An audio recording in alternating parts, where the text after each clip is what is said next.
Ready start. महोदय, मैं इस बात पर भी जोर देना चाहूँगा कि इस स्थिति का वास्तविक हल बेहोशी की दवा देकर नहीं किया जा सकता। इससे रोग के लक्षणों की उग्रता को तो कुछ समय के लिए भूला जा सकता है, पर अंततः तो रोग बढ़ ही जाता है। सभी जगह राजनीतिज्ञों की इस उलझन को मैं समझता हूँ, जो बड़े उपायों पर सच्ची सहमति न होने के अभाव में तात्कालिक लाभ के उपायों को ही प्राथमिकता देने लगते हैं। इसलिए आज वास्तविक आवश्यकता इस बात की है कि लोगों और परिवारों को जल्दी से लाभ पहुंचाने के उपायों में और पूरे समाज को लाभ पहुंचाने वाले दीर्घकालीन उपायों के बीच सामंजस्य और तालमेल स्थापित किया जाए, क्योंकि अप्रत्यक्ष ढंग से उनसे भी लोगों और व्यक्तियों को लाभ पहुंचता है। इसलिए हमारा कार्यक्रम ऐसा होना चाहिए जो व्यक्ति, परिवार और समाज सभी के लिए उपयुक्त हो और माइक्रो स्तर पर तीनों तरफ चलने वाले हमारे प्रयास एक ओर मिल जाएं। हमारी 8वीं योजना में इसी बात पर जोर दिया गया है। इस योजना में ग्रामीण विकास की राशि में भारी वृद्धि की गई है, जो 11,000 करोड़ रुपए से बढ़ाकर 30,000 करोड़ रुपए कर दी गई है।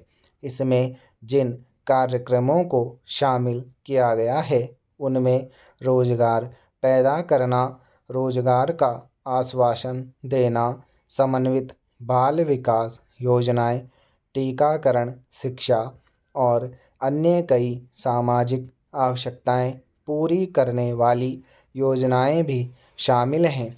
इस बात की आवश्यकता हमेशा बनी रहती है कि समय समय पर लोगों की ज़रूरतों और मांगों को देखते हुए उनमें हमेशा यथोचित सामंजस्य किया जाना चाहिए। तथापि केवल इतना ही पर्याप्त नहीं होता कि योजनाएं शुरू कर दी जाएं। योजनाएं शुरू करने के साथ साथ यह भी ज़रूरी होता है कि लोगों को उन्हीं की भाषा में शिक्षित करने और समझाने के लिए एक व्यापक साधन और सतत अभियान चलाया जाए, ताकि उनके समझने और देखने के ढंग में जो छिद्र या गलतफहमी है, उसे दूर किया जाए, क्योंकि प्राय उसके कारण विभिन्न प्रकार के आंदोलन शुरू हो जाते हैं। इसलिए गाँवों में उन्हें समझाने के माध्यम में परिवर्तन करना अत्यधिक महत्व का है। और मुझे इस बात का निश्चय नहीं कि इस दिशा में हमने जो कुछ करना है, क्या वह हम कर चुके हैं। प्रगति और वृद्धि की दर में तेजी लाने के मार्ग पर चलने के लिए सामूहिक प्रयास की ज़रूरत होती है। यह ज़रूरी है कि सरकार प्रक्रिया संबंधी बाधाओं को दूर करे, ताकि ऐसा वांछित वातावरण बन सके, उद्यम करने की भावना बढ़ सके, उसका विकास हो सके और वह पनप सके। हमने यही करने की चेष्टा की है। अब यह काम उद्यमियों का है कि पूंजी निवेश करके उत्पादन बढ़ाकर तथा अधिक कुशलता लाकर ज़्यादा रोजगार पैदा करें और आय बढ़ाएं। आय बढ़ने के साथ साथ मांग बढ़ेगी और इस तरह उत्तरोत्तर वृद्धि का चक्र शुरू हो जाता है। पैरा महोदय, इस तरह पूरा पिरामिड बढ़ता जाएगा। यह विचार बड़ा स्पष्ट और सरल लगता है, परंतु जब इसे हमारे जैसे विशाल आकार, जनसंख्या और सामाजिक जटिलताओं वाले देश पर लागू किया जाता है तो इसे कार्यान्वित करना अत्यंत दुष्कर कार्य हो जाता है। अब चूंकि प्रगति और वृद्धि के लिए वातावरण अधिक अनुकूल बन गया है, इसलिए अब संसाधनों का प्रश्न सामने आता है। टेक्नोलॉजी, गुणवत्ता, उत्पादकता और प्रतियोगिता के प्रश्न सामने आते हैं। इन प्रश्नों पर विचार करते समय हमें विदेशी कारकों की समस्या पर भी ध्यान रखना पड़ता है। इस संदर्भ में विदेश से निवेश और टेक्नोलॉजी अपने देश में आती रहे, यह प्रश्न प्रासंगिक बन जाता है। बाजार में प्रवेश मिलने का प्रश्न भी महत्वपूर्ण बन जाता है। हमें अपनी अर्थव्यवस्था को विश्व अर्थव्यवस्था के एक भाग के रूप में ही देखना चाहिए। हम एक अलग थलग द्वीप बनकर नहीं रह सकते। हमें तो स्वयं को विश्व की प्रणाली के एक भाग के रूप में ही देखना चाहिए।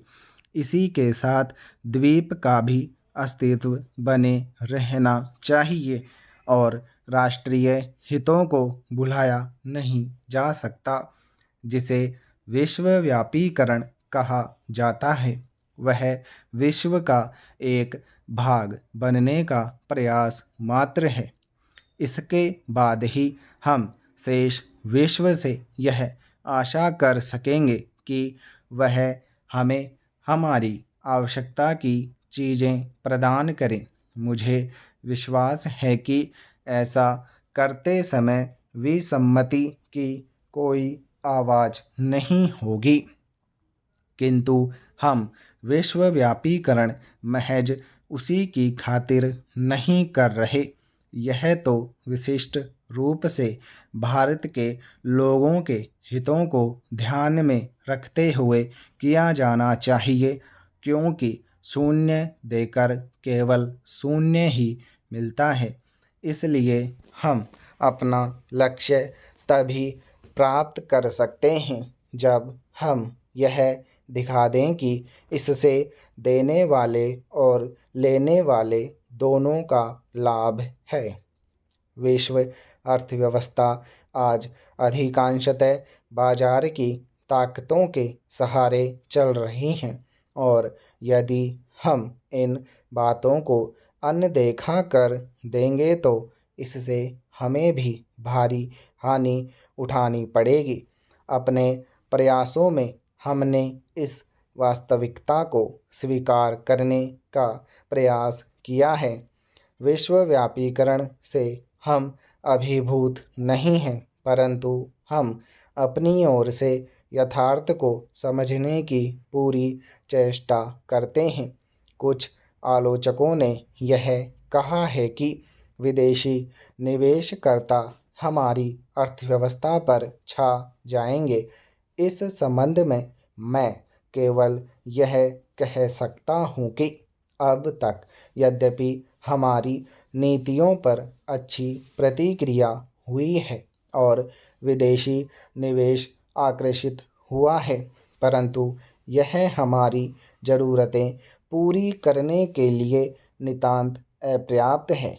आपको देखकर मुझे ऐसा नहीं लगता कि हमारे ऊपर कल विदेशी निवेशकों के छा जाने का खतरा लग रहा है। मुझे लगता है कि यहाँ उपस्थित आप लोगों में आत्मविश्वास की भावना बड़ी प्रबल है और यही इस प्रकार की आलोचनाओं का सही उत्तर है। मैं विदेशी निवेश के प्रस्तावों की दो विशेषताओं को दोहराना चाहूँगा ताकि हर व्यक्ति इस बारे में आश्वस्त हो जाए। स्टॉप।